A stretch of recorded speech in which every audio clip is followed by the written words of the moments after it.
In case you missed it, here's what's happened so far in 2012.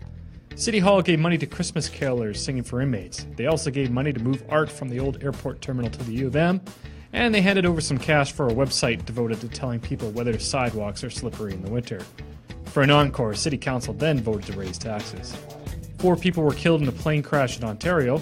Miraculously, Winnipegger Brian Shedd survived. Caitlin Fraser wasn't nearly as lucky.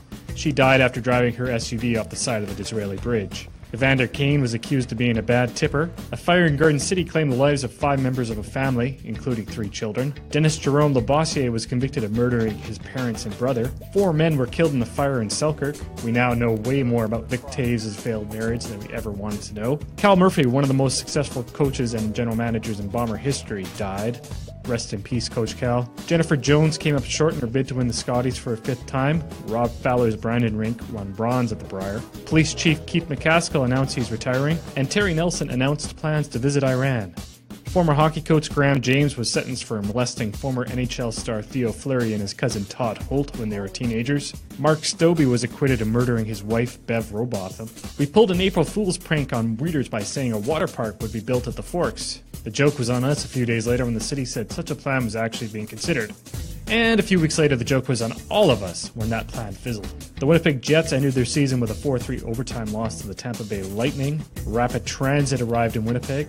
Brian Pallister decided he wants to be Tory leader. The NDP gave Manitobans the biggest tax increase this province has seen in a quarter century. On the bright side, they also expanded Sunday shopping hours.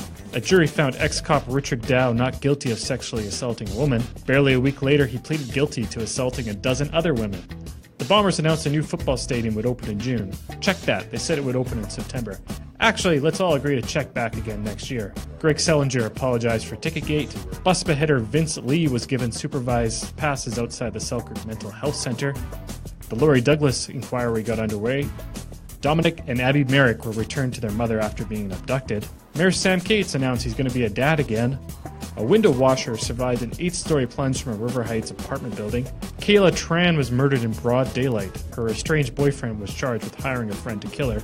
Alleged serial killer Sean Cameron Lamb was arrested and charged in 3 murders. And Bill Norrie, Winnipeg's former mayor, passed away. No one can predict what the final 5.5 months of 2012 has in store for us. But as long as the Mayans weren't right, we'll be here to report it. For Sun News, I'm Kevin Oakstrom.